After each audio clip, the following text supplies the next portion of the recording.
Hello. Hey, welcome to the Heim Podcast, your number one bean-related podcast. My name is Travis Heim. I'm Emma Heim. And this was an awesome episode. It's a little long, but it was packed full of information. We literally at the start were like, this isn't going to be, we'll do this short. And it was not short. So we specifically wanted to talk about Dallas, the new Heim BBQ restaurant opening in Dallas on Mockingbird Lane, 3130 West Mockingbird. For details on the grand opening, hours, everything else, listen to the podcast. To the very end. Yeah, don't fast forward either. Like, listen to all our BS at the start, and then, but yeah, anyway, it's awesome. It was really exciting. We're finally see light at the end of the tunnel, if you will. It's exciting. So yeah, I hope you like it. We answered a lot of listener questions. Please keep sending us your listener questions. And we'll try our best. So yeah, if you want to support this podcast, we would love that. If you're able, you can support us directly at patreon.com/HeimTime Podcast. We're up to 6 patrons now. Woo-hoo! It's only $5. So the cut, I don't know how much beans cost, probably $5. You could get a nice can of delicious Bush's baked beans, or you can support the podcast. If I got $10 in my pocket, I'm doing both, to be honest with you. But obviously, thank you. You can support us there. Please subscribe, like, review, all the stuff, iTunes. What are the others? Spotify, all the other stuff. Anywhere that you can, that would be awesome. That just helps us get better ratings and stuff so we can keep doing this. So yeah, I hope you like it. Here we go. Dallas. Go Dallas. All right. Hit it, Paul. Good evening from Fort Worth, Texas. It's slow here in the heat. We're down Main Street. Thank you, Quaker City Nighthawks, for playing us in. I am your host, Travis. I am your host, Emma. And this is the Heim Podcast. Welcome. Thanks again for listening. If this is your first time, we really appreciate it. This is a special limited edition podcast, you could say. I feel like you would probably say a dish, pod. And we are going to be mainly talking about Dallas, which is exciting. Yeah. What's happening in Dallas? Heim Dallas, Mockingbird Lane. Okay. You heard it here first. That's how you have to say it every time. Barbecue on Mockingbird Lane.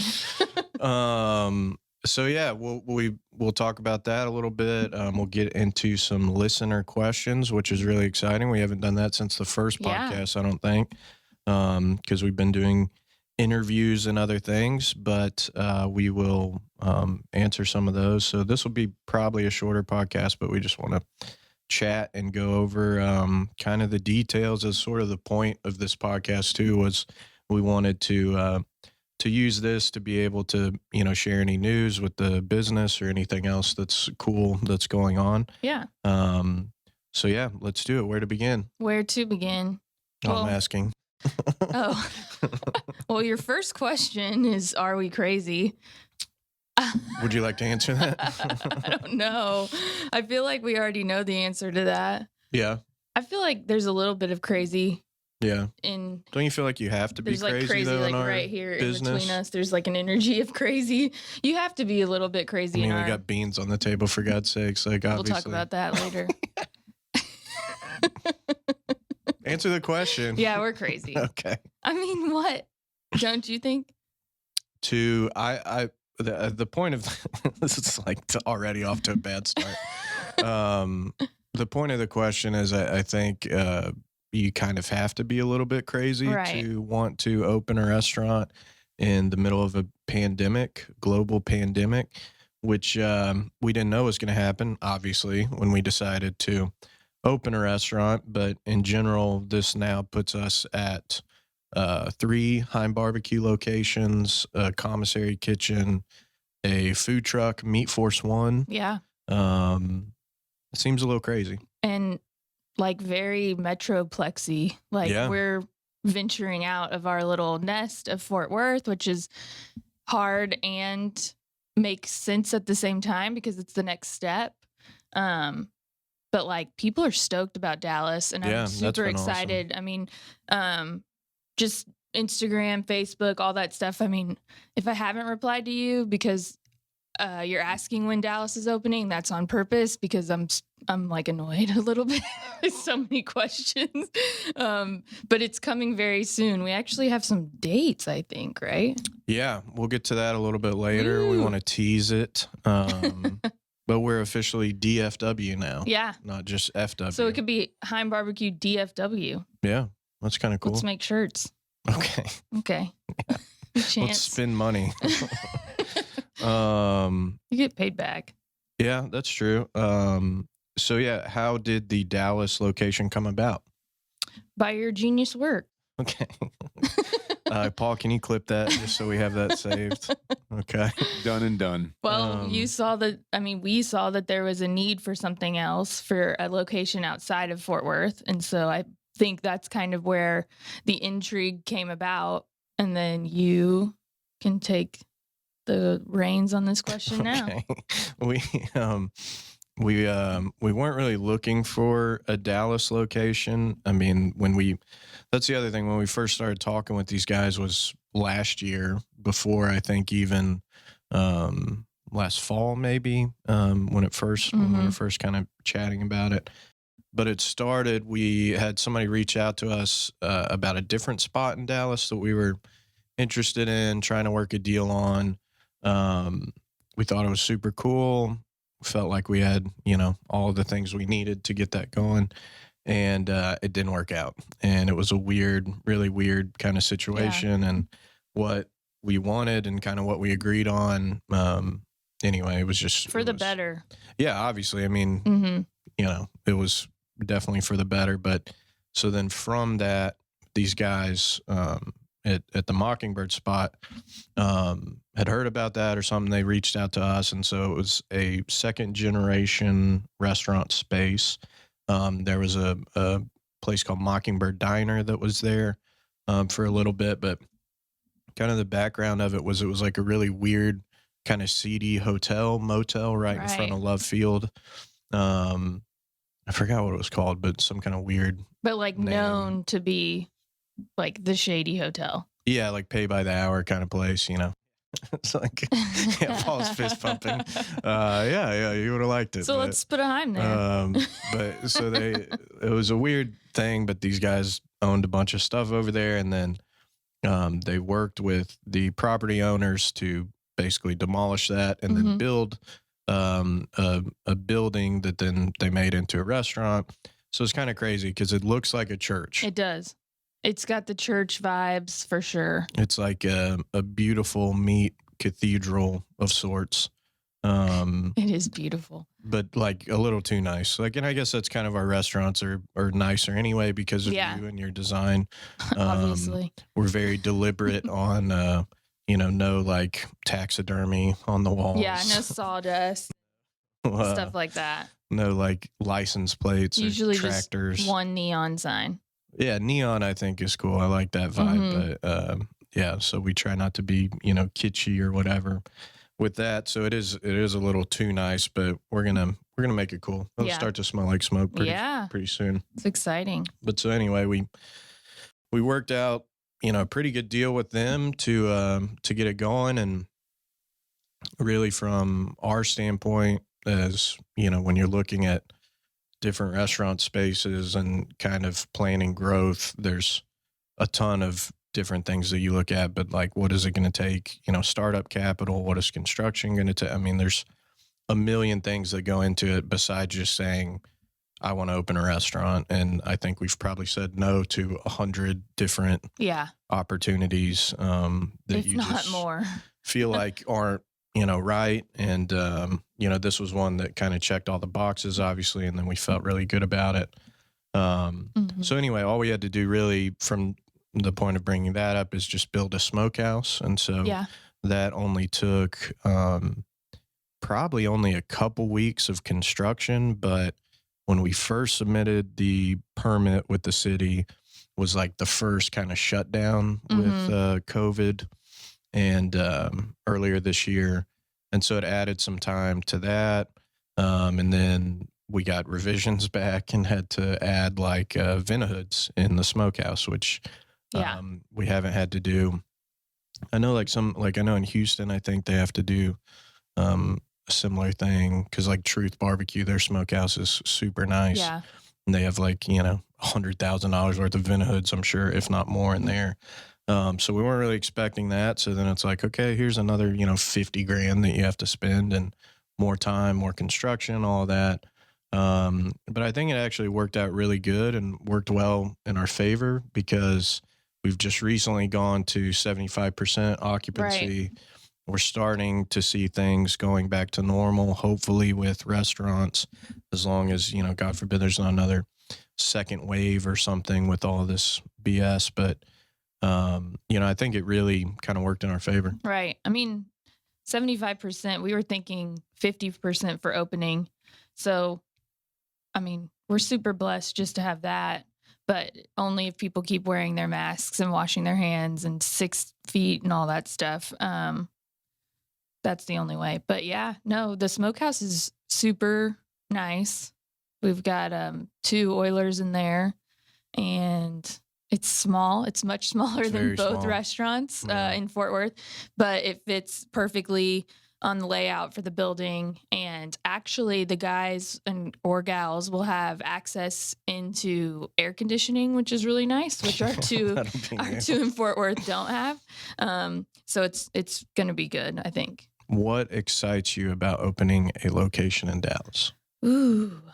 I mean, I think it just goes back to the original thing we were talking about expanding more. I think our biggest goal, one of our biggest goals as Heim BBQ owners, is to be able to reach more people and serve our food to even a broader Audience.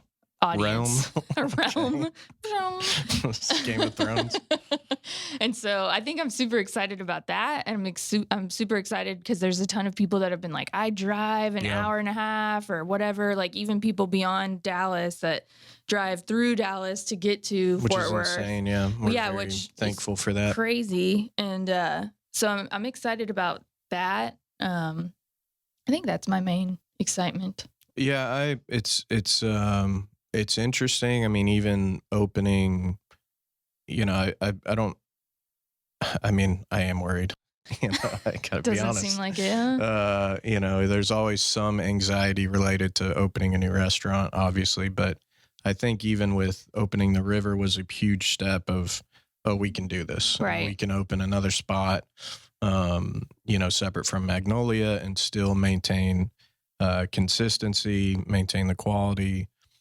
We could probably do a better job on hospitality. I think that's always sort of something that we're battling and working with, staff and everything on. But, that's so one, the goal I think with the River was kind of like, okay, can we do this? Can we keep the standard, maintain that?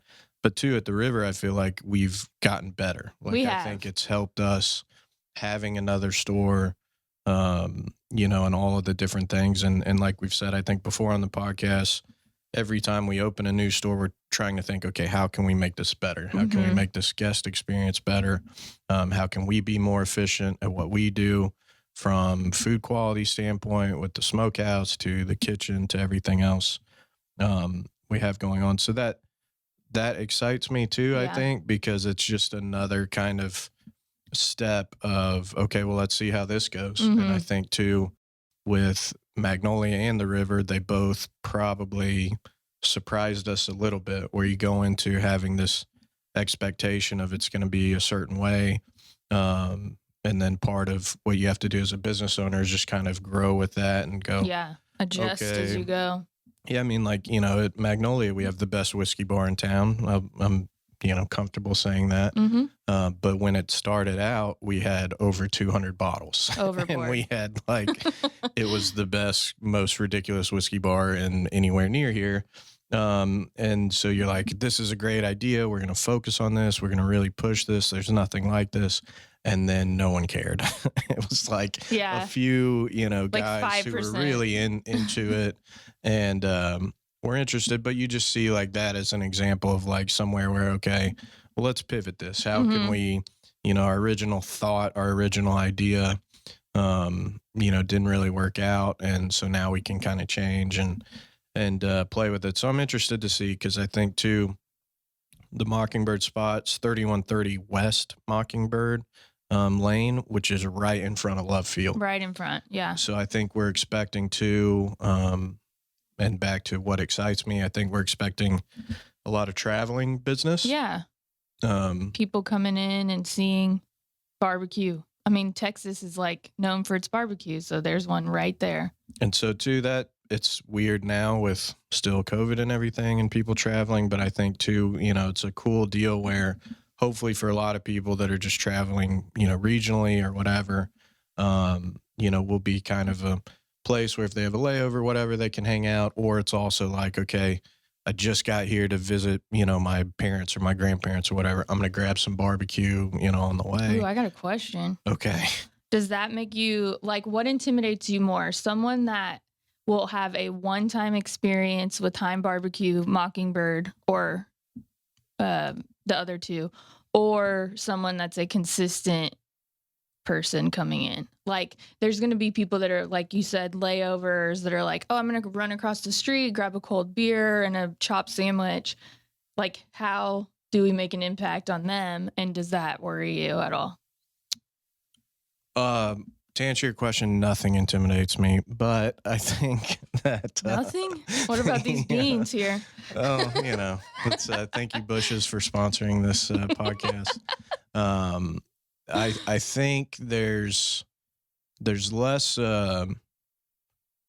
room for error with your regular consistent customer base, and that, in my opinion, is probably the hardest part of what we do. And we have a ton of customers, and regulars who come once a week, if not more, who they will tell you if something's not right. Yeah. And we appreciate that. Right. And they'll say, hey, this manager sucks. This, like, my corn dog was cooked for 6 hours, or whatever. So I think to answer your question, I'm more concerned with that business because those are the core, of what keeps us running, and people who love us and are committed and love our food. And so the consistency part of it is I think more of a focus, but then too, like, I think of, we've said before, Joe T. Garcia's, talked about it on here, some other places. You have places that are more tourist, sort of driven, or at least, where a lot of people, I'm in town for Fort Worth for one day. Where do I go? Yeah. And we get some of that, now I think is the kind of, hip barbecue place or whatever that's open, and I think there is pressure with that, but it's a different kind of thing of like, I want to always represent my hometown, Fort Worth. I feel an obligation to make sure, for a different reason, that we're showing, putting our best foot forward with our food, with everything like exactly. that. And you go to a place like Angelo's or another place, that's going to have, a different sort of vibe, if you will, with all the stuff they have going on. But I think the reason I bring them up is hopefully it's us and them and other places like that, Joe T's. It's still a very unique Fort Worth experience where, you can go over there and have the more kind of, like there's a giant stuffed bear, when you walk in, and like other stuff. And we don't have that, but hopefully it's kind of the same kind of unique sort of Fort Worth experience that, not just barbecue, but other restaurants in town would provide. Okay. I agree. Does that answer your question? Yeah. Okay. Honestly, it's kind of fun when people from out of town come, because they're like, oh my God. And then they're like super excited because they're like used to like Kansas City or a different, area or whole hog or something. And so it's kind of cool to be able to like say like, this is now not only Fort Worth barbecue, but the DFW area barbecue. And you had a lady that drove with our food to Mississippi. Yeah, last night a lady tagged us on Instagram, and she was like, I picked this up from Heim in Fort Worth and brought it all the way to Mississippi. And I was like, man, that's so freaking cool. Like, and it still looked really good too. She Instagrammed the photo. I was like, dang, that held up really well. Do you remember Danielle's dad's name that would always come to the food truck? Is this Danny? Danny Danny Payne? I forget. I think that's right. He's awesome. Go Saints. But he would come and get like a whole brisket, and he told us a story of like, this was, years ago, pre-COVID, but he literally carried a cryovac brisket onto the plane, like a carry-on, and just like put it up We've top. done that. And, to take it to fly home to Nashville, I think they were living. So shout out Danny. I wrote down what scares us along with excites us. Is there anything that sort of scares you about it? It's all the same things. I mean, what's exciting is also scary, I guess you could say, because we are reaching new people. We are broadening what we can do. And so I think that is scary. The smokehouse is smaller. I hope that we have enough room to cook things, which I think we do. Yeah. But, there's... can always build a more smokehouse. Yeah, I mean, it's fine. But I think those things that excite me are also the same things that kind of make me nervous, because we do have... Like, there's a standard, there's a clear Heim standard, and we have to hit that. So doing that every day, but not 5 seconds away from our house is a little bit scary, but at the same time, it's not. So does that make sense? Yeah. And I think the key to that, and I'm weird about like saying names and stuff, because I don't, with the employees, I want to protect them. But we have a manager over there that we really love. Super stoked about him. Doing a great job. And the team that we've hired is really awesome. We're kind of struggling in a lot of ways with hiring. There's not a lot of people, especially like front of house bartenders. It's kind of tough to hire in the middle of a pandemic.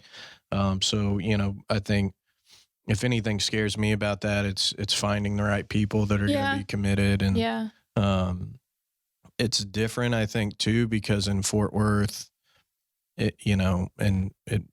some people may not believe this, but like most people in Dallas have never heard of us, never heard of our food. If you're tied into the foodie scene or barbecue, I think you're familiar with kind of us. But in Fort Worth, it's like, people know, oh, well, I want to go work there because it's like a barbecue place and it's cool, whatever. Dallas, we're still, I think, kind of building our rep over there and stuff. Yeah. So we've seen people and, especially like back of house staff, it's a ton of experienced people from other restaurants and stuff that are really cool. And so I think we're going to have a really good foundation, but that's always something that concerns me. I read a thing that said, this was pre-COVID, but it said there's 50% turnover in the first 6 months of opening a restaurant. I mean, don't you think that's true from the 2 we've opened?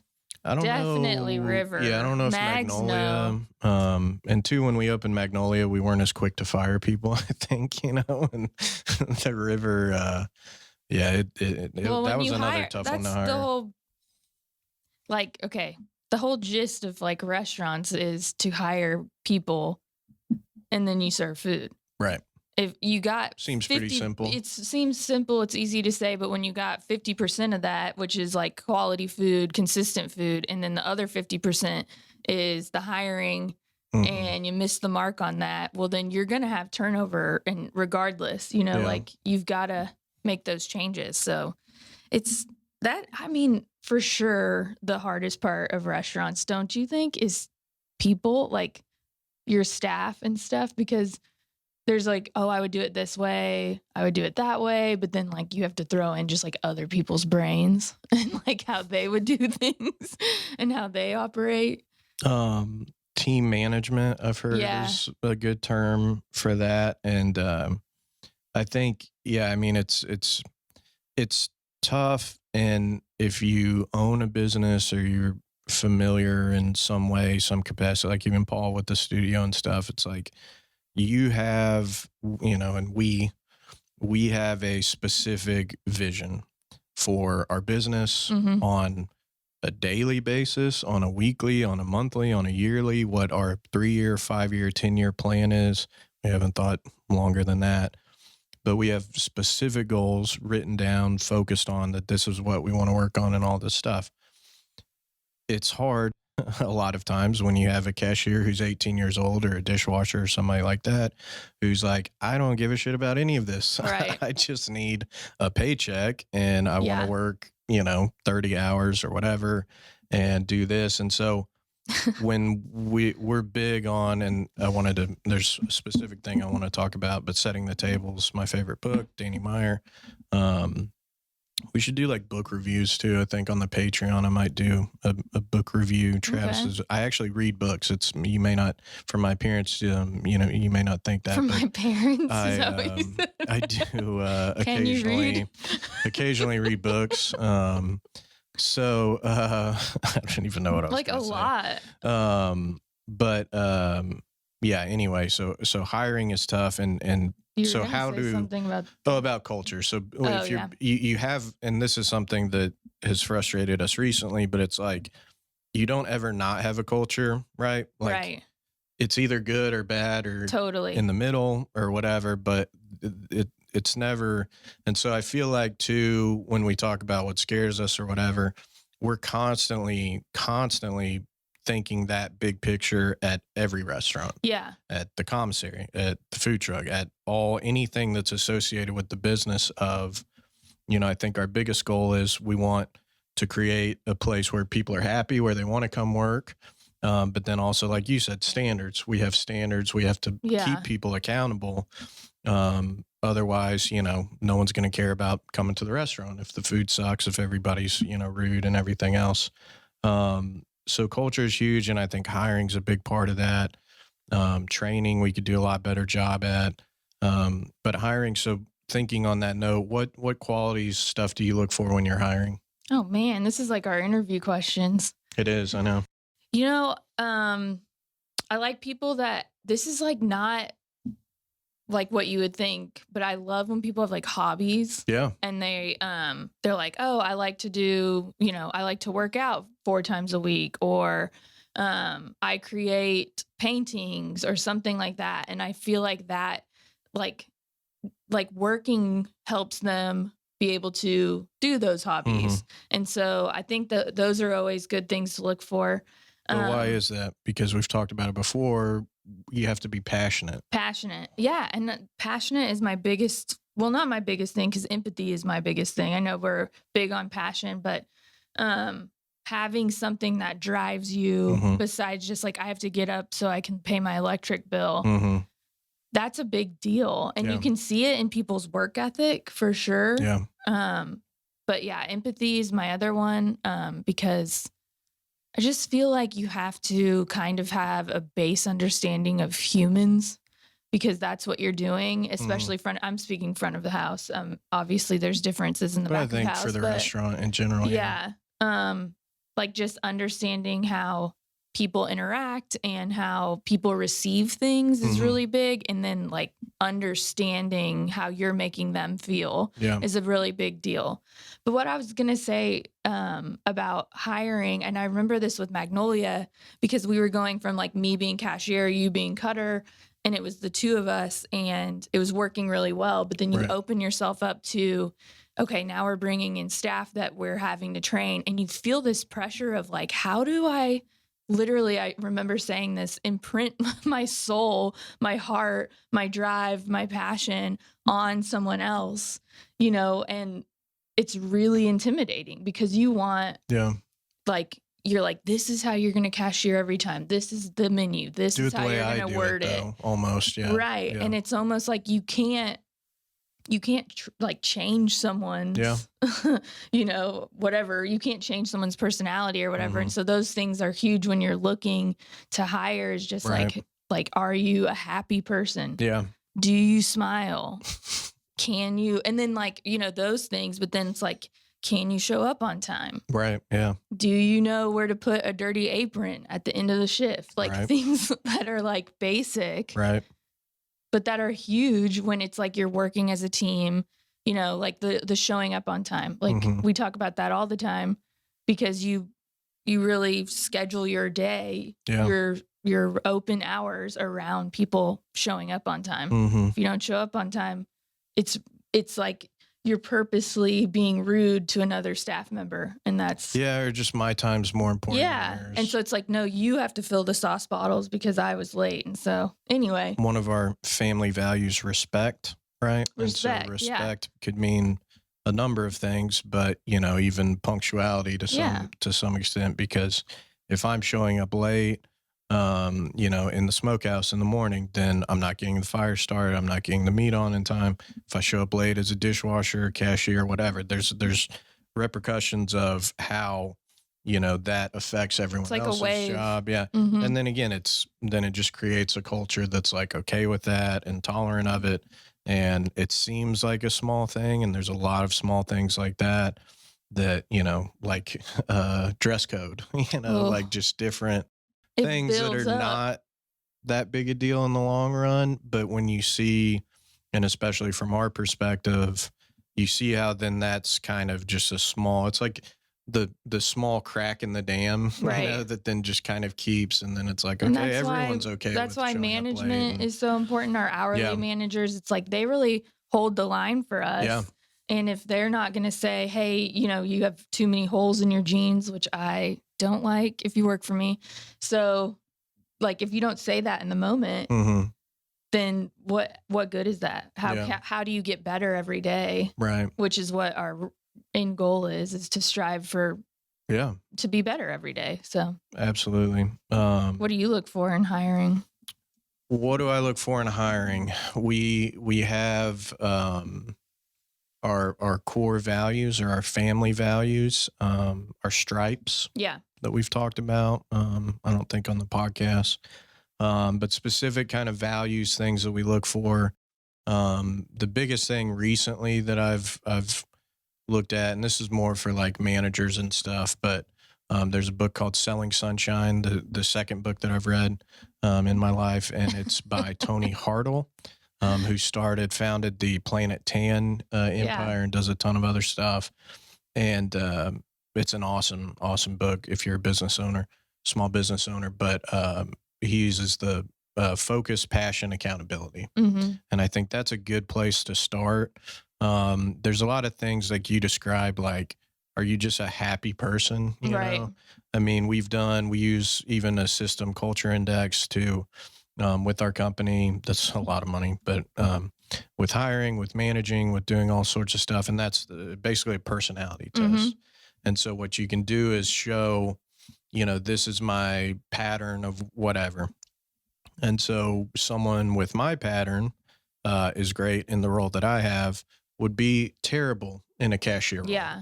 Or would be terrible in a general manager role or something. It's not to say that I can't do that, but I'm not a social person. You are a terribly social person. Well, it's like, where do you get your energy Right. from? And Yeah. I get my energy from being around people and Mhm. serving, and you I get do your not. energy from being alone and Yes, working absolutely. hard, caveman like. Yes. No, I'm just kidding. Yeah. No, you're right. and Hunchback that's, of Notre Dame in the back. Quasimodo. But even, and even like we've talked about that where we'll go to events and stuff, and it's like, I hate it. I hate, You like, do, yeah. I love the part of meeting like customers and talking barbecue and stuff. And like, I can do that all day, like Texas Monthly, those type of events. I hate like hanging out and like, you know what I mean? And chat. It's just, it's not my It's thing. overwhelming for you. It's overwhelming for me, and I Yeah. don't, and I'm not, But that's why I'm there. but I'm like we're the opposite. We really ends are of the spectrum of whatever you could possibly record. I'm like team player.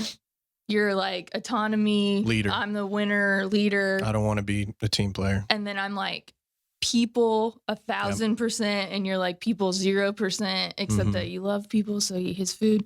And then like we're both really good at multitasking and completion. Incredibly impatient.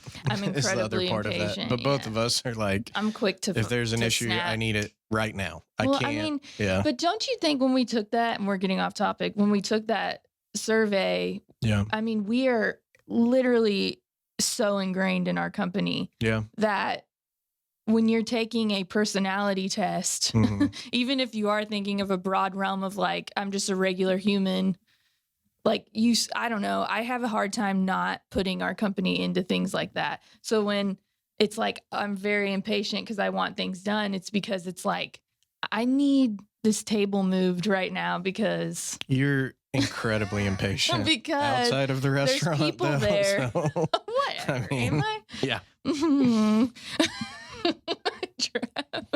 But I mean, I'm just saying, like, these people need this done. Can we make it happen? You know, like, I need that Now. done. And so Yeah. when it comes to my impatientness, I feel like that has a lot to do with it. I'm sorry if I'm super impatient. You are. And then we Okay, both whatever. are. We both are. But then, I need like to complete getting tasks done, tasks. things like that. You and I are both very high in that, which is like, there's nothing I hate worse than, oh, I'm working on that or I'm getting it done, and then nothing's The done. process is started. If it's not done and completed, to me, You then it's haven't done not it. done. Right. You know what I mean? Like there's a Same. very finite, this is completed. Same. Paul nodding his head. You agree. You're probably the same way with that. We should send him the survey. Have we? Yeah, we should. That'd be good. Then we'll talk about you. But what are we? Yay. But no, I think with hiring, getting back to that, like that's, and passion, like we said, you could even be, like some guy the other day, we were talking to is like woodworking, it's like, Right. lady the other day, my kids, like we're all, for the most part, motivated by something. Yeah. Some people are completely unmotivated. They're not going to work long at our company. You know what I mean? But, there's something that drives everybody. And I think that's part of hopefully what's made us or making us better in a manager kind of role is, finding that balance where people can pursue what they want, but also like, hey man, the way that you love jujitsu, bring that intensity, bring that passion, bring that work ethic into what you do with us, with the company. And, that's going to make people be successful, and that's going to make them happier in the end. And that's one of the biggest things too, is when you see the way this culture index works is your personality and then your job. And so you're kind of saying, okay, what qualities do I need to be successful at my job? Both of ours are almost the same, which means we're happy in our role. We're good. There's some changes, but when you see someone that's completely different pattern, they're super high stressed, they're feeling pressure. If they're like me, but then they're having to be super, super social in a general manager role or something like that, then that's going to cause problems. And so too, I think, whatever that one book, but another book that I read, you want to get the right people on the bus, right? And then put Traction. them in the right. No, it's a different book. Dang, close. Get them in. Traction's another good book. Now I'm up to 4 books. So, all right. What next? Let's see. Will there be a bar at Heim Mockingbird? Yes. So that's exciting. Yeah, that's super exciting. We have, it's not, we're not going to be like whiskey heavy or something like that. We just kind of want a good bar that people can hang out at. Was it 10 taps or 12 taps? I think, it's not terribly big because we had to put the under the counter keg coolers, and so that's a whole nother thing. But, or you could have a walk-in, run glycol system, beer lines, which is how we have at the River in Magnolia, which is a nightmare. But at least these are right there. So we're going to focus on craft Dallas beers, kind of have some very specific sort of stuff over there. We may try to sneak in a Martin House or something like that. Ooh. Shout out Shug. Shug was talking about a baked bean beer. Should we do that, Baked bean flavored beer, which sounds disgusting, but you guys have made a lot of other weird beers that I like. So what it like the sweet underlying like bacon brown sugar type deal, like they did with the Bacon Burn In beer, but with a hint of beans. But with beans. What if it had beans in it floating Like you pull the tap and it's Gross. just Little beans fall out. Gross. so we'll have Anyway, Suge, hit us up. We're open to anything. not a great idea, but we'll have cocktails, we'll have, whatever, everything else. One of the biggest things too, well, I don't want to jump ahead, but we had a lot of the Southwest Airlines folks, a lot of the hospital people that are around there, workers, everything. They're getting off of third shift. Yeah. And so a lot of people reached out to us and said, we want you guys to open for breakfast if you can, open early, so we can get drunk. No, I'm just kidding. So we can have but they're coming off a shift, so like they can So like, drink who's or the judge? whatever. Yeah, I don't care. But so anyway, so that bar too. So that's another thing that we can segue into. Will we have breakfast at Mockingbird? Breakfast. Yes. Breakfasts. We will have our tacos that we do every day that I post about every single day. So if you don't know yet, we do breakfast tacos every single day, 9 to 11.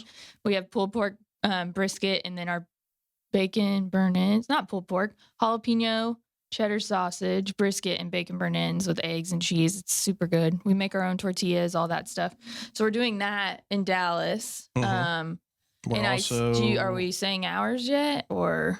Not yet. Okay. But at breakfast hours. I'm working on a collab with a local establishment. I won't say specifically who. Do I even know this? No, you don't know this. Okay. I text my buddy at 9 last night when I was thinking of it. Snaking.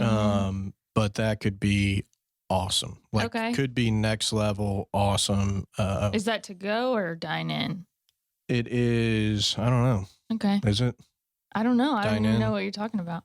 Oh, my Yeah. idea. No, it's just like a secret menu item that would be absolutely killer. Yeah, it's a big deal. Is it bean beer? It has nothing to do with beans. It is not bean related in any way. Okay, just double checking. We should open a bean store though, like a fast Different casual. types of beans? Yeah, just only beans. Nothing but beans. Great name. Not above beans. Jesus. So we will have a bar. We will have breakfast. Are we doing other breakfast options or just tacos? Yeah, we'll have tacos. We've worked out some breakfast sandwiches too. We're probably I don't want to give it all away, but we're testing some biscuits, homemade biscuits. Yum. My grandmother has an awesome recipe. I just don't want to, if we're going to do that, I don't want them to be like shitty grands or something. I want to do it like homemade. And then we may have some other options kind of related to that, but not a huge breakfast menu, but something where people can get to if people are traveling, whatever. Yeah, like simple. Local businesses that want to do a breakfast taco pickup or whatever, something like that. So, okay. Next question. How many days a week are we open? We will be open Wednesday through Sunday initially. Okay. And you can blame, I don't know why I'm like, okay, I know these things. Yeah, you can blame COVID for that or whatever, but with hiring, with everything, training, I'd like to stick at least to the 5 days. Which I know is like just twice inventory what, we need to figure out. We'll expand that eventually. Yes, I'd love to go 7 days a week, and I think we will, but we'll probably wait on that until we get everything going. Yeah. And two, if you go to a restaurant when they open, not just us, but like, please just be nice. Like you don't need to review it. You don't need to like Google. Right when they open. You don't need to Yelp. Like if there's an issue, I guarantee you they're understaffed. They're still training. Who knows what the hell's going on. There's a million things going on. We got like last week for Mockingbird, which we don't have open yet. Yeah. A guy gave us a 1 star. So our rating on Google right now is 3.0. But our first official rating was a 1 star. A 1 star. Because he was like, this place isn't even open. And I'm like, yeah. I called and they didn't answer. The phone number wasn't even I think he said he even went in to the place and then, talk to staff. Oh, geez. Anyway, thank you, sir, if you're listening. Yeah, go if fuck you could yourself. delete the if you could delete that, that'd be cool. But anyway, it's tough, and especially right now it's tough. So, just try to be as nice as possible. And especially like our new staff kind of learning everything we have going on, that can take some time because you just come from different, restaurants or whatever. But yeah, I feel like we've answered Wednesday the rest through of these Sunday. besides opening dates, except Catherine Morris, Jonathan's wife. He was on a couple episodes ago. Shout out. She asked, how has COVID affected opening? And we mentioned it a little bit earlier about like getting permitting to build and construction and stuff. And we turned in all of our paperwork to start the construction on the smokehouse, and it was like the next day it was like shut down. Mm-hmm. Which like thank God we got it turned in before, because if not, then that would have been a whole nother process of like waiting to get it Right after open. So Even how more time. has COVID affected our construction? How has it affected this opening?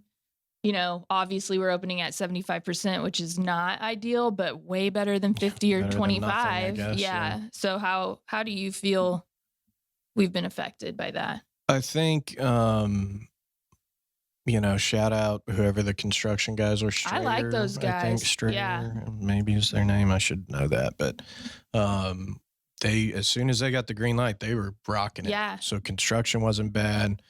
We had some delays with equipment and stuff that we had to bring in, but nothing, bad. I mean, for the most part, I think it hasn't affected. Our landlords were really cool. So the Viceroy investment guys, shout out to them. They've been super awesome with working with us on, we were planning to open much sooner, but with everything going on. But I would say, to answer this question, what are the psychological effects that we've dealt with? Wait, what was the first question we asked? Are we crazy? Yeah, I think, Yes. and Daniel brought up a good question, Daniel Vaughn, when he was on the podcast the other day, I was down in the dumps or whatever the hell he said. And I think there was just times where, we talked about this in like February. When did you say we signed the lease? February or something? I think so. Because it was right before. And so this was a plan and awesome and all that. And then like a month later, we're like, we may not have a business. Yeah. Like we need to get our resumes together and figure out something new to do with our lives. And everyone doesn't have a job and all that. So I think more so it's been a roller coaster on that, from my perspective. And even, we have a couple guys that are trained at our restaurants in Fort Worth that have been with us for a while that are going over to Dallas in the smokehouse. I'm not at all concerned with the food quality. I know they're going to do a great job. My mother, Robin, who works with us, is doing some back of house training. That part of it doesn't really concern me.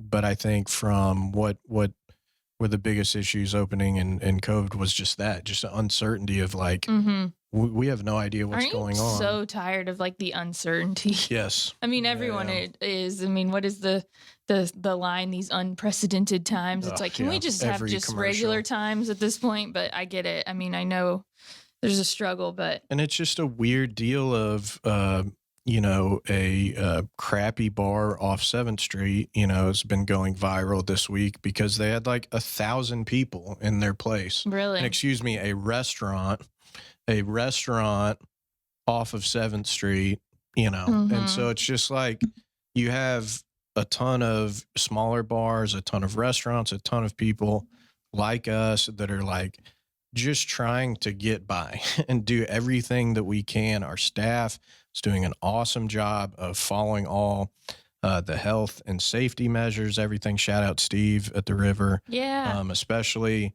but the mask, all of that stuff, and really working hard.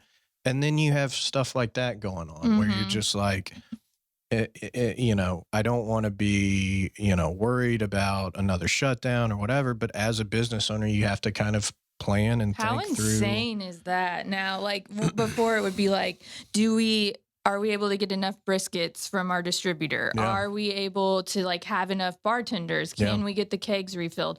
Now it's like, you know, there's this umbrella of worry. And then like it's at the very top, it's like, will there be another shutdown? Yeah. Like we would And I never think have thought that. even down to the election and everything going Right. on. And that's about to happen in less than a month. And like, whatever the hell you believe, it's just a very like polarizing time. Everyone kind of, you know, hates the other side, whatever your Hate's a nice opinion word. could be. And it's just a weird time. And I think what's awesome, you know, I had a conversation the other day with a guy about restaurants and future of restaurants. And, you know, there's ghost kitchens and all this, and he's heavy into the delivery systems, and you know, this is kind of the future. I'm like, people love restaurants, and we've seen that when it went from 50 to 75%, we were packed that night. Like it was like people are like, I want to get out of the house. Of course. I don't want to do a HelloFresh or whatever. I mean, if you guys want to sponsor, that's fine. But I don't want to like make something or Bean heavy dishes, please. Yeah, it's like I want to go to a restaurant and experience, you know, a good time. Service. Yeah, everything that's great about restaurants, music, service, all the stuff that we love. I don't think that's ever going to go away, which is awesome. But it's just you see how we're just in these unprecedented times, and it's weird, man. And you know, you're thinking about all of that with how do we open a restaurant. Our biggest thing that we talk to staff about is we want to be as inclusive as possible in every way. So that means anyone is welcome in our restaurants. We want to be a safe place for anyone to come, to enjoy barbecue, to enjoy a drink.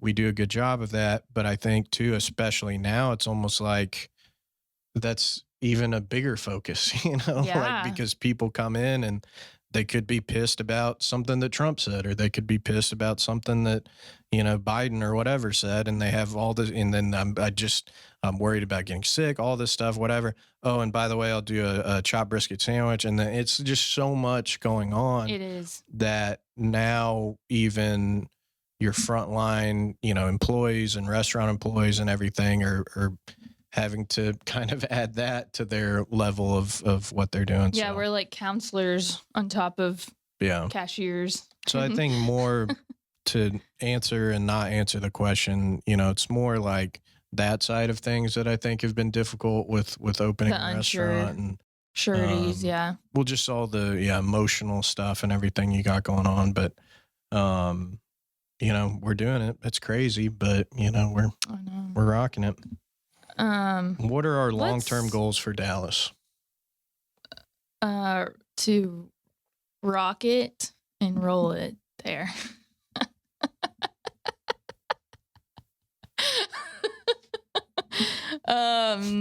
Dallas. That, man, you know, it's a big market. Yeah. So I think like this restaurant Mockingbird is like a step into that market. And so like, let's just keep going that direction. Maybe. I don't know. Yeah, no, I think that's a great point. Yeah. I mean, when we were looking at this, we weren't really even looking to open another location. And we've talked about before, we tried to do everything sort of organically, and this worked out great. But I think too, you know, I don't know if we'd open another spot in Fort Worth. I mean, there's a million barbecue places now, and opening not barbecue every day, and maybe like North Fort Worth. I don't know, maybe, but you know, it's just, maybe another concept or something like that. But so if we're going to grow, I think obviously that's the direction, but it's one of those things where it's like somebody asked the other day, you know, what are you going to open 5, 10 of these or whatever? Like, I didn't think we'd open one. You know what I mean? It's like, you know, the fact that we're doing this, like, again, first question, are we crazy? Yes. But, you know, if there is an opportunity to grow in the Dallas market, I think that would be awesome. Yeah. You know, it could be this is the only one we ever do over there, and that's fine. But I think, you know, kind of my hope and long-term goals would be sort of the same as Fort Worth. We started in a food truck with $100 to our name, and we grew that into this thing where now we have restaurants that are a part of the communities that they're in, that are awesome, fun places for people to hang out, get barbecue, have birthday parties. We had a wedding last Saturday, know. literally a wedding, not a Super- reception, a wedding at the Super river. cool. You know, and so I want that same thing for the Mockingbird spot. And if Mhm. we can create that kind of environment over there, you know, that'd be awesome. And I if agree. that opens more opportunities, that's great. If not, you know, whatever. We got a cool place to go on your way to the airport. Yeah. You know, so Yeah. I what were agree. you gonna ask next? Okay. Do you want to go into the listener questions? You're the boss. I mean, I feel like we've answered all of these questions pretty good. One question from Texas Farm D off Twitter. How's the parking? Shout out Texas. He's on Twitter a lot. Pretty good, would you say? Better than Magnolia. Better than Magnolia, not as, I mean, and then like, so the other day with like this wedding, Mhm. it was like insane at River parking wise because it was also like dinner rush time. So Mhm. anyway, we could have planned better. But like, it's smaller than Magnolia parking or than River parking, but better than Magnolia parking. Yes. I 'Kay. think there's like 40 something spaces, and then we're right next to the Tesla dealership, and so You can charge your Tesla. technically you can park over there. I mean, you know, you shouldn't have any issues, but There's a QT next door. then that hotel, our landlords own all of those, so I mean, Yeah. hopefully that's not an issue. So yeah, a lot better. Good question. Thank you. Yeah. You want to ask the next one? At the Kirchhoff, I think that's how you say that. Yeah, it looks like Sorry. it. I don't want to say his first name in case I want to dox anybody, but shout out. I met him and his wife at the Slow Bone Barbecue. Oh. Stephen Joseph Oh. did a class Yeah. of sorts, and so I met him and Jack Perkins there. And then I sat with this gentleman and his wife. They were super nice. And I was telling them how one day I would love to open a barbecue place. You And did they it. probably looked at me like, this guy's fucking crazy. But they were super nice. And so shout out. Unfortunately, he is a Longhorns fan, but we won't factor that into his question. So at the Kirchhoff on Twitter, talk about the challenges to be a good employer to your staff, and how you balance that with making customers happy and running a viable business. And be honest about the sleepless nights, about trying to balance that. Great question. Yikes. Do you Talk wanna about the challenges to that? be a good employer to your staff. Yeah. That's like, it's not that hard because, I mean, I think that we like bring people in with like the things that we've talked about before, where like, what are you looking for when you're hiring and all Yeah. of those things. And so when you're actually working with this person, it shines, it shows, and it makes the whole team work better. Setting expectations. Setting you think, or- expectations. Yeah, I mean, Yeah. holding people accountable. Those are like a lot of people, which I don't know if this is true for millennials, which we work with a lot now, younger millennials. Now it's like Gen Z or whatever. Yeah, because that's we're called. millennials or whatever. But anyway, like they want a reason for why they're doing what they're doing. Like, why am I filling these sauce bottles? Why do I have to make sure my drawer is balanced? Like all of those things. And so they like to have structure. And so making sure that we're staying consistent as ownership and bosses, and then like our management team is also staying consistent is really big. There's a book called $1 Million Listing, I believe, or $1 Million Greeting. The fifth book I've read. And aren't we up to 5 now, Paul? Okay. Yeah. And they talk about that specifically with Gen Z and millennials Right. of, you know, our parents were like, this is a job, this is You what I just do. do it. And then now it's like having a cause, Mhm. kind of like what you're saying. Like, what is the and so like we say, we're not in the barbecue business, we're in the people business, right? Like our goal is to make our customers happy, to Yeah. have a place that you get joy from being a part of. we do that by selling barbecue. But again, that's a good point. But the end goal is to make people happy. Right. Right. And by setting that, sort of cause, culture, whatever, Yeah. that hopefully gets employees to buy into that. And we could do a better job of that, but that's the goal for sure. So if we're being good to our staff, then how are we balancing that with making customers happy and running a viable business? Well, that's the hard part because Oh. This is a good question. it is a great question. It's very deep. The biggest thing that we struggle with is accountability, and specifically from managers. And, I can go in there and yell at everybody. That's a terrible way to run Right. a business. A lot of people run businesses like that, and that's fine. And you manage through fear or intimidation. And we just don't believe that's the way to do it. So it's a balance of, and we could do a better job of all of this, but these are our values. This is why we're here, like what we just talked about. Yeah. This is the reason why the thing you did or the way that you messed up as a, team member or whatever interrupts that goal and affects, our big picture of what, and down to tardiness, down to punctuality, down to what, pissing off a customer or something like that. But if we can focus it back to, this is our goal, this is, our expectations, what we want, why we're all here, right? We Mhm. want to make money. That's great. But there's a bigger purpose and a bigger reason for this. And I think that's the hard part. Like, how do you balance that, running a viable business, all that stuff, while being a good employer? Specifically, we pay really well. We pay better than a lot of other places. We provide benefits that the company pays a huge chunk of. If you're a manager, then you get benefits through us. We're working on a 401k, down to, I want to, I've talked about wanting to do a 4-day work week where people can do that. They have more time off with their family, stuff like that.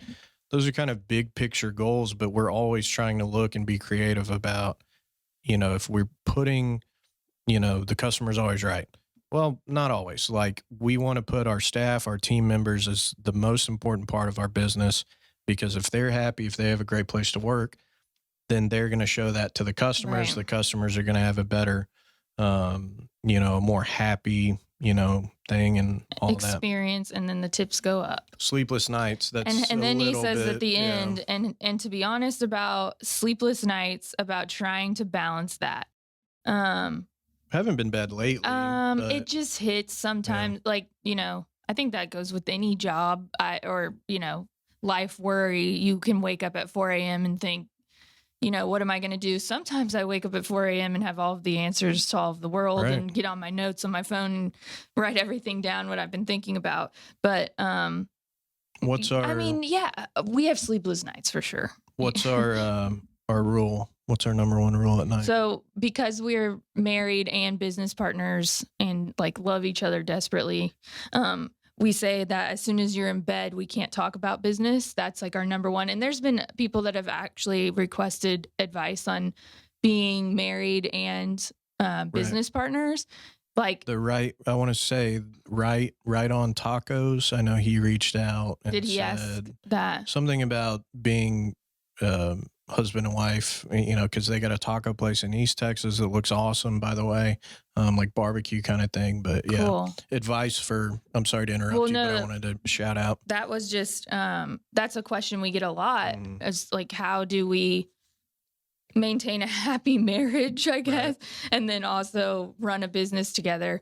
So this is a small thing, but it actually makes a really big difference, because our brains are going nonstop about the business and people and, our staff and all of this stuff, that when we're in bed, like getting into bed, and we'll watch TV or whatever if we have time, there's no business talk. And that's because our brains will just keep going and keep going. And like my brain, for sure, I'll be like, oh, did you think about this or whatever? And he's like, you're breaking our rule. Or You try to break the rule every night, pretty much. Not every night. almost That's a every lie. night. But We hold each we'll other have accountable. a whole day of working and a whole day of meetings or whatever and do that. And then the second we get home, we just talk about everything, so it's like, But it's there's also our never, safe, like, I really think that's how we work well together, though. yeah. like like at the end of the day, no one's creeping, hopefully, at our home so we can talk.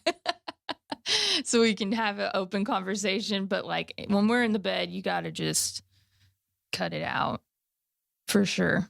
Any other advice for married Yeah, business people? I think people think that it's, see, I don't know. Because for us, I personally think, but let's go back to the first question. Are we crazy? Yes. Like, I just feel like we work really well together and we have similar goals, like very similar goals. And then this also goes back to what we talked about earlier about our culture index survey, that like you have your strengths, I have mine, and it actually makes our company work really well together. Right. I can't say that for other married couples that are thinking about diving into this. My biggest That's a good point, goal, though. you know, like, I mean, it's actually kind of like proof after we took these surveys that we actually are really perfect business partners. Yeah. But like when we started the food truck, this was your idea. Like you were, I want to do this. I'm trying to do this. And I'm like, yeah, well, we don't have money. Cause like I did all the finances. Good point. Yeah. And so I always wanted to support your dream and do whatever I could in order to do that. And then what's funny is that when we started going, we actually realized like we're actually really good at this as a team.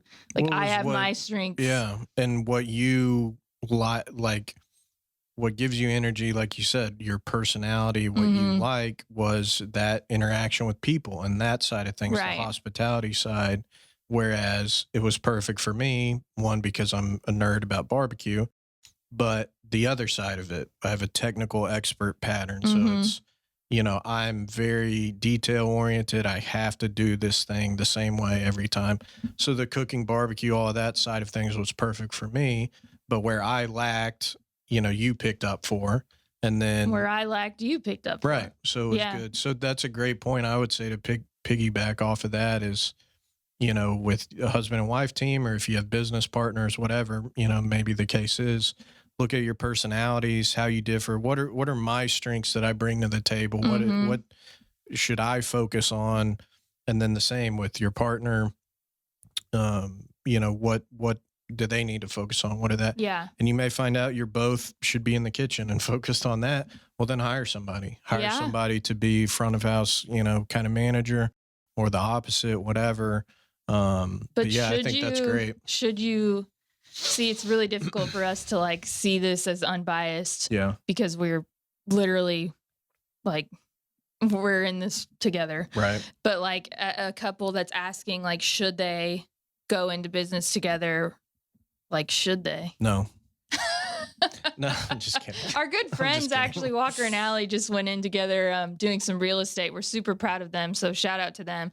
But they were asking the same questions, but they are similar to us, I think, because she's like the visual, like she's, you know, fine marketing like high class marketing, and then he's like, he's done real estate for years, so he has this experience, and so bringing her under his wing and all this stuff, like I think that they're gonna be really successful. It's called the Turney Real Estate Group, I believe. Maybe. And so anyway, if you need to sell your house or whatever, buy a house, go through them. But a great example, you know. It's they were asking us about that too. Yeah, I think you know, just figured out what your strengths and weaknesses are, and that's, you know, it's a cool story or whatever, but not everyone should go into business with your spouse. There's a lot of people that are probably better off having a 9-to-5 and, you know, whatever. But it's also like on our culture thing, our survey, like you're the leader and I'm more team player, which like I can go to that leadership side because I'm close to the line on the curve, but it's kind of interesting. Like you almost need someone that's like the visionary, which is what you are. And then I'm almost like the doer of the vision with your help, obviously. But it's traction. That's in traction. It's like, you got to have these different roles too. And I think too, like just off the top of my head, I'm thinking our friend Esau with 2M Smokehouse in San Antonio. Yum. So his wife just did culinary school or whatever. And so they're both very much, and I don't know their setup or whatever, but they're both very much like incredibly talented in the food side of things. Yeah. So, you can do whatever. I think there's ways to make it work, but I think more to your point is figuring out, okay, how do we work together with our different personalities? Or if you have the same personality, that probably would be a struggle too. And then just finding what works best for you. And don't get like offended if you're in, like, a lot of the times we're in meetings together with like some big shots or whatever, and like I'll be the only chick in there, and so I'm like, I need to realize, I mean, this is another thing, but I gotta realize, like, I'm the only female in this table full of 14 dudes. Like, how do I hold my ground? Mm-hmm. Then it's also really cool when I'm in these meetings because I have my husband there to support me. So it's a team all the time. Like, I know this, I used to say this a lot. I know that you're going to work as hard as I am, and you know that I'm going to work as hard as you are. So it's like the perfect combo. And no one is going to work as hard as us. I mean, let's be honest. Question number 1, we're crazy. All right, let's move on. Chuck Unless Mooney, you have something else. I don't know. I think that's enough. Chuck Mooney the third. Chuck. Shout out Chuck, our pool buddy. Perhaps discuss the reported correlation between burnt ends consumption and accelerated healing in compound fractures. New England Journal of Medicine said it's a thing. I don't believe you. Did they say it's a thing? No, that's made up. But Chuck is describing the Dak Prescott unfortunate accident. I don't know when, if you're viewing or listening to this, spoiler alert, but the Cowboys are done for the season. I mean, Dak had a terrible Poor Dak. ankle injury, compound fracture. From everyone that I've heard, they're saying he's out for the year, and should we send him some completely bacon? sucks. Yeah, Test the theory. Yeah, and I said, like, on Twitter, like, that's Dak's last game. That's sad. I'm not like wishing that. Like, a lot of people took that in the wrong way. It's just like they have to franchise tag him or sign him to a contract. Yeah. I would be shocked. He also has a fractured ankle and just had surgery. Exactly. And if they would have thought he was a great quarterback, they would have signed him to a long-term contract. It was literally real sad when he went out. Cowboys Twitter is almost as bad as barbecue Twitter, but it's like, now Jerry's going to see that everyone really gets, but Jerry doesn't give a shit about that. He wants to make money. He cares about yachts. Ride on a yacht and, just be a weirdo for the most part. And so he like, oh man, this outpouring, he doesn't care, dude. And so maybe they franchise him again. I don't know how you franchise a guy that's out for 6 months with a broken ankle or whatever. I mean, do you think that's standard, 6 months? I mean, the whole season, right? Well, and I don't know anything about that, but everything that I saw said that he's at least out for the season, and that because it's a compound fracture, that it really does take a while to get. Dude, anything with the ankle. Rehab and everything. I mean, his foot was, not no bueno. I was like, wait a minute, did the foot literally go the wrong way? Yeah. And then of course they show the replay and you're just like, gross. You're like, yeah, I did see that correctly. But put me in the category of they should have paid him. I think he's a great quarterback, one of the best in the NFL. And what about our hometown hero though coming in? Well, so yeah, it's a little bittersweet for me, but the Ginge.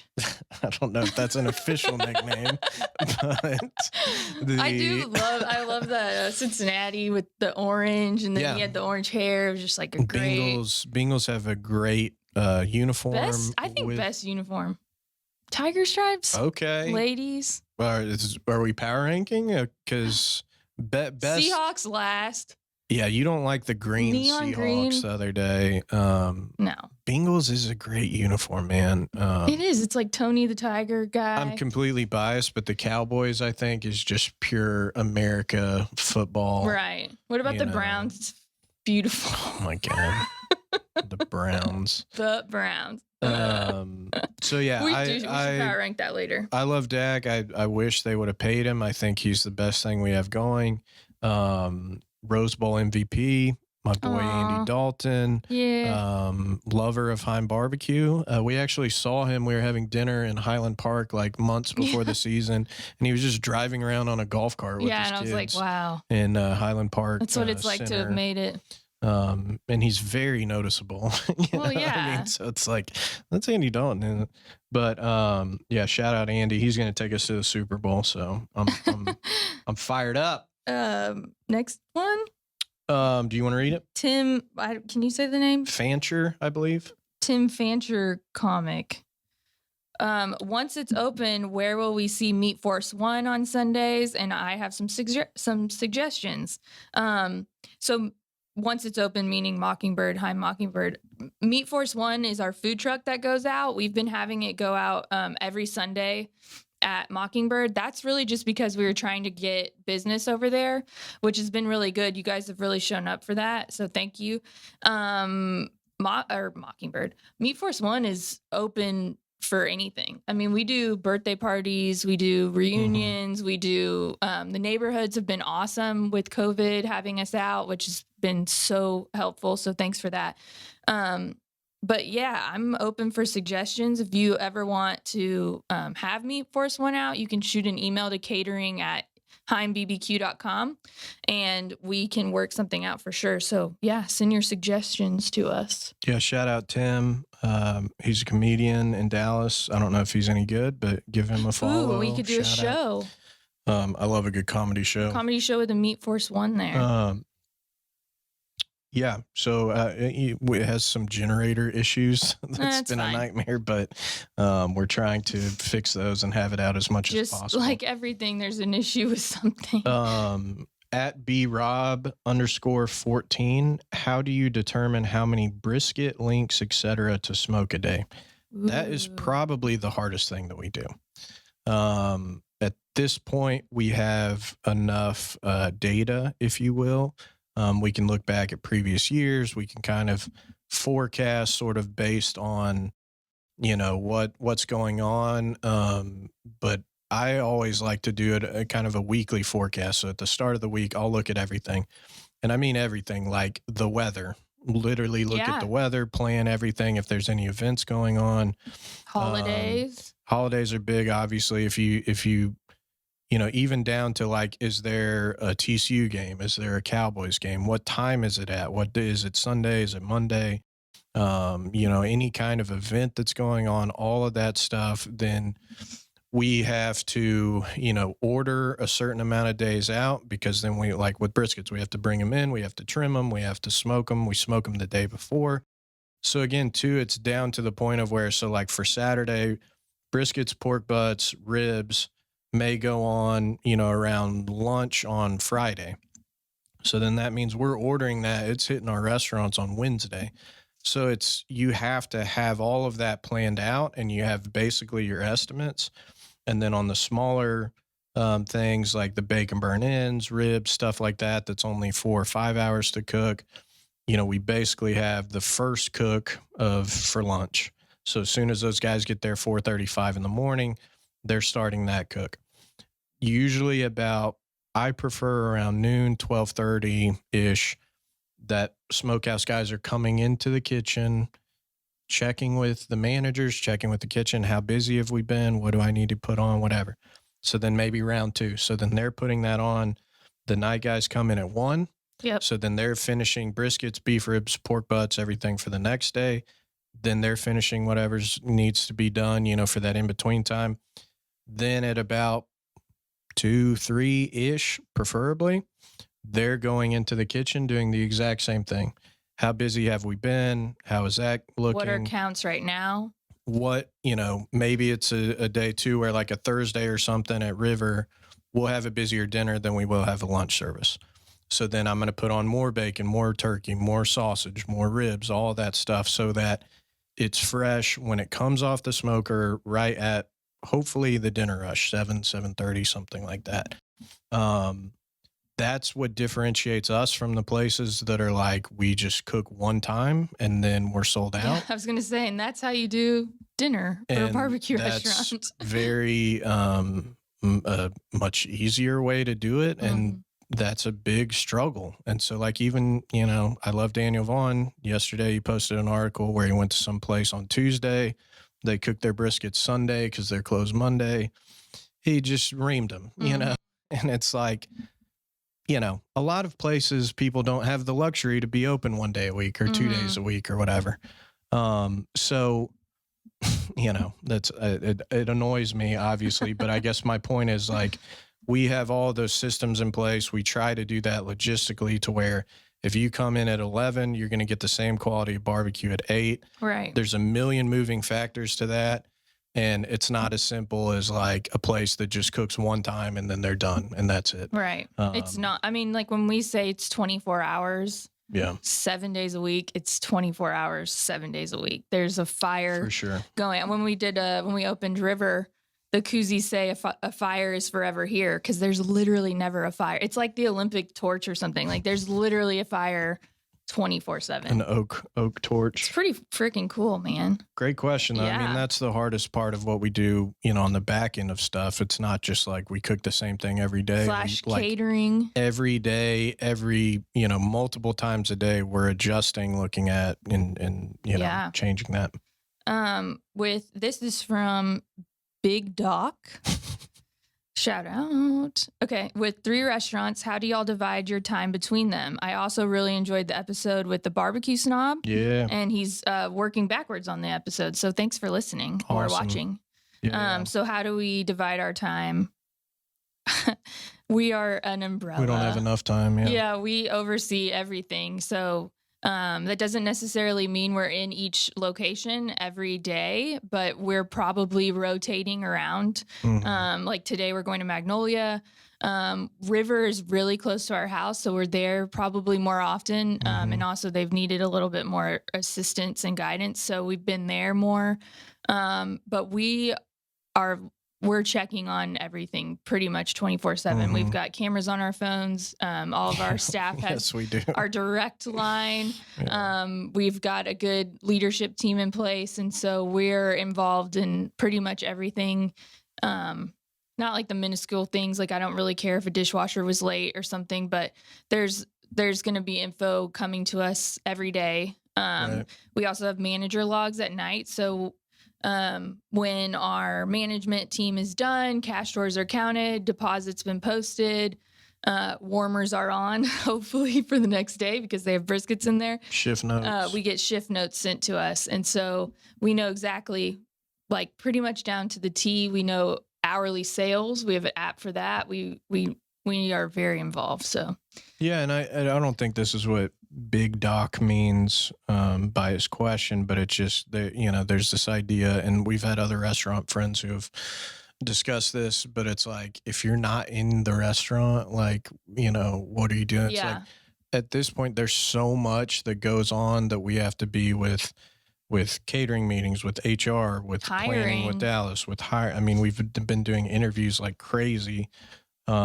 Recently there's so much stuff that we're in there almost every day in one of the restaurants doing something, checking on something. But one of the biggest things that you and I struggle with is being hands off.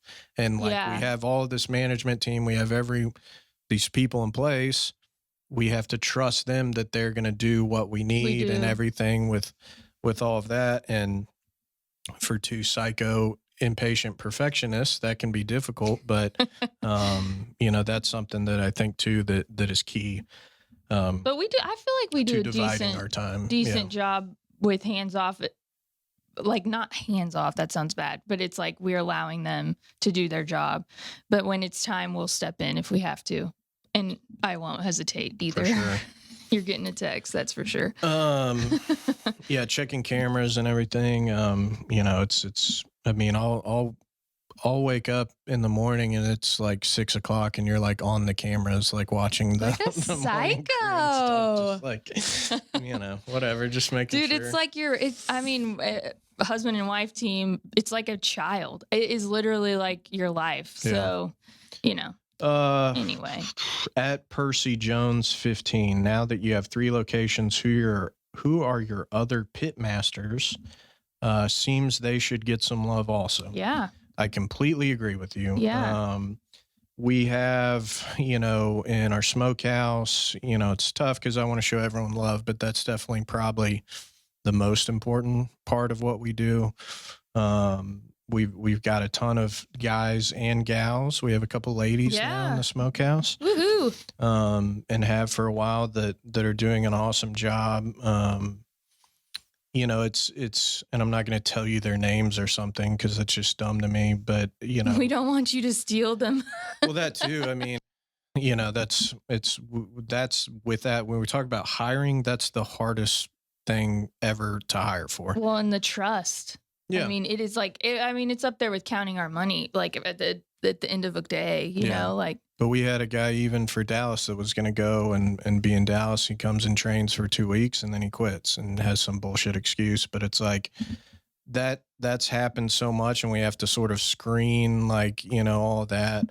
But the biggest thing and the key to the awesome teams that we have in place now, and like I said, a couple of our guys are going to Dallas, which is great because we know they're going to have the same Yeah. consistency that we've had at the restaurants over here, and then they'll train, you know, new guys to do a better job over there. But the key is, I think, finding people who have a great work ethic, Mm-hmm.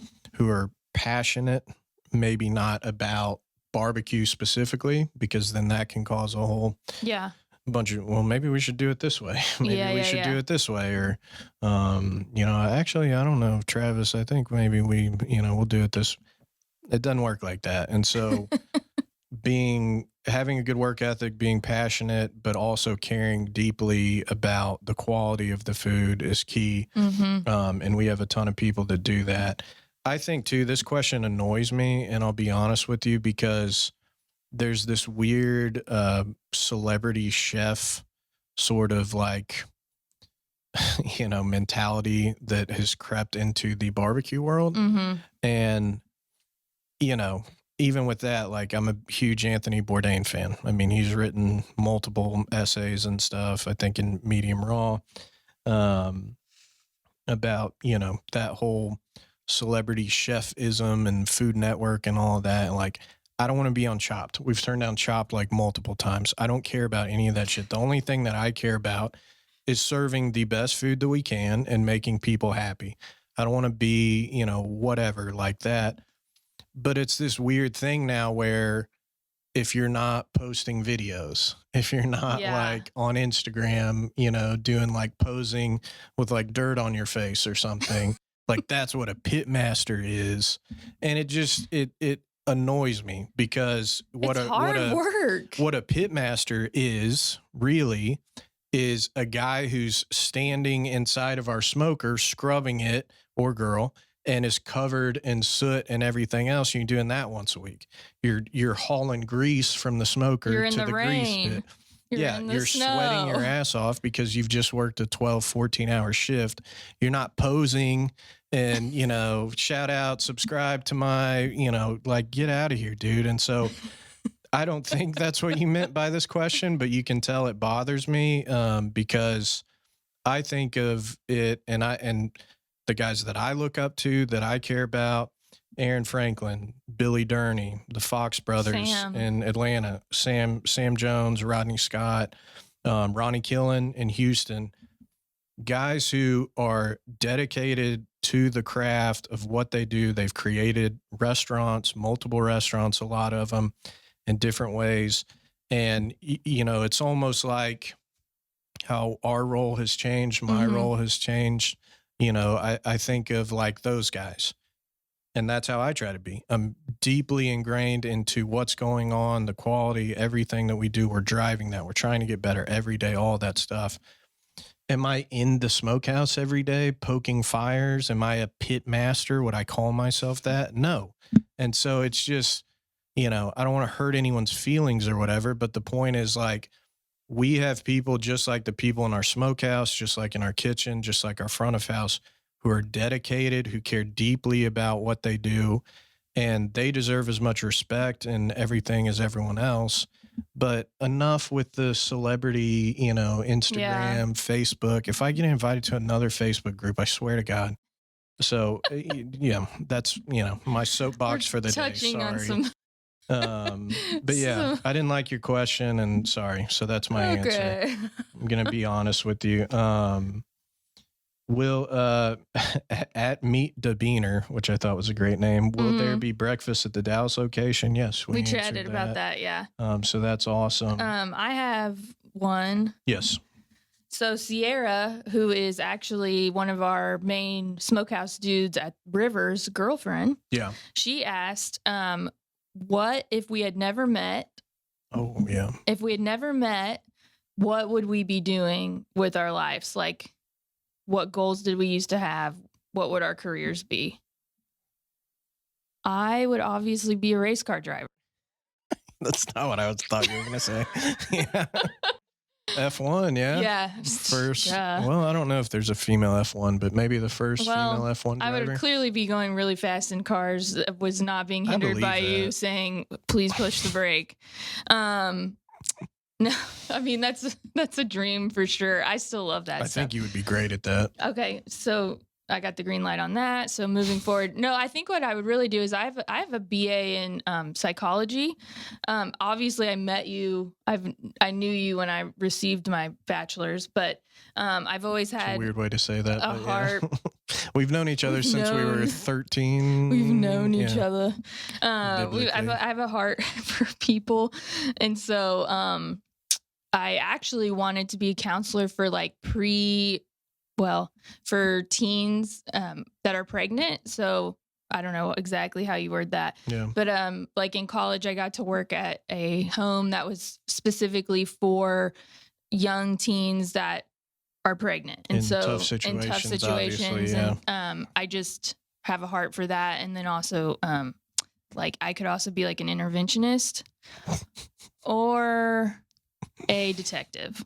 Okay. I think like a catfish detective person for you would sure. be great at. But mostly Um, race car driver. What was the question again? So if we had never started the restaurants, if we didn't have the stores, what would you be doing? I'd be probably in a ditch somewhere. No, if I had to come guess. on. No, you wouldn't. I don't know, because that's a great question. I think you'd be like a writer or something. Not a writer, but a speaker. A professional book reader with 6 books. 6 books, Yeah. yeah. We're working our way up. So maybe by the next podcast, I'll have another I one don't done. know. Actually, I don't know what you'd be. I don't know, because 'Cause we've you were known each made other to for do this. so long, and my personality, I don't know. To some extent, and this is not evident in the podcast, I thought of being a comedian Mhm. at one time, because I Yeah. love comedy, and just kind of all the, like Joe Rogan, Theo Vaughn, like one of the reasons we do this podcast, because I just love podcasts, and I Theo think they're Vaughn's cool. funny. Yeah, he's insane. And Theo Vaughn had Grady Spencer's song intro on his podcast the other day. He Shout played out it Grady. twice. And he talked about it. It's got like 500,000 views or whatever. Yay, Grady. So yeah, hopefully he's making a little money off of that with merch or something Yeah. with Grady. At one point, I was a missionary in Kenya for a little bit. Yeah. The day after I graduated high school, I thought I was going to be a pastor, and then I realized I do not want to do that. Like, You kind of are, I'm though. kind of A meat change- pastor. switch gears a little. Meat pastor, meat church. We should have him on, Matt. Matt, he's buddy. coming on. We had to change. We invited him. He was all in, and then he had to go cater for Thomas Rhett in Nashville, who I don't even know who that is, but it's a big deal, I guess. He's And a popular singer. yeah, and so I was like, well, when you're not done hanging out with your celebrity friends, maybe you can. Remember us, Matt? Yeah, friends in low places. But yeah, I don't know. I don't know what the hell I would be doing. I sold commercial real estate in college, and that was Well, a it's nightmare. like, and I mean, honestly, it's probably hard for you to answer this question because I genuinely feel like you've found, like you're one of the lucky ones in life that I feel have that. found their true calling. Yeah. And whether that's barbecue, because like you were just saying, I'm not a pitmaster, but like you kind of are, I and know. everyone knows it, and you just need to accept Sorry, it. I know. But like, I also feel like you're a like unicorn because you Thank are you. combined You have like the back of house pitmaster stuff, but then you also are like extremely well versed in business, which I think a lot of people don't Thank you. realize. And I also think that's why we're about to open our third restaurant, and you know, who knows what's coming next. But like, I just feel like there's a handful of like all of humanity that has been able to find their passion and then like do it Thank you. at the same time.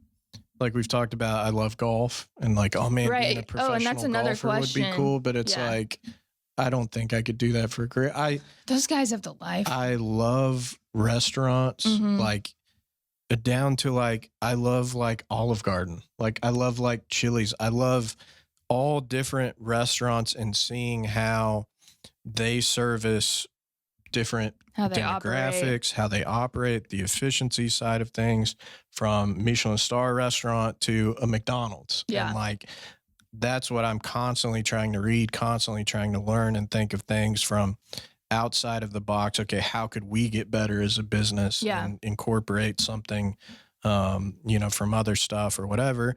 And my goal and my passion down the road would be to like open a burger place, open a Mhm. taco place, do some other stuff. Cause I don't really feel like I have that chef sort of thing, because it just, I don't like the ego, and I love the creativity and creating new stuff and everything.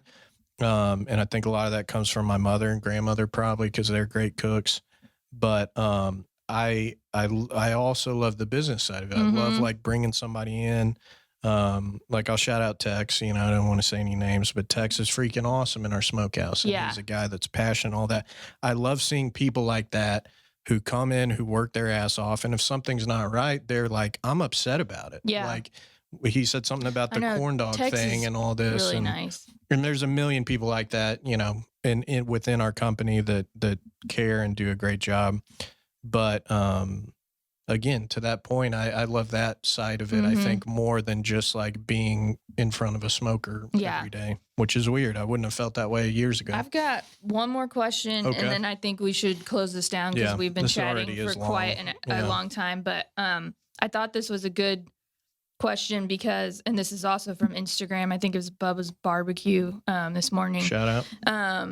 But how do we unplug? How do we, like, I know we mentioned like if we're in the bed, we don't chat business, but like, how do we actually like, okay, I need to like breathe and have a moment Do you want without me to go? barbecue? Sure. I read.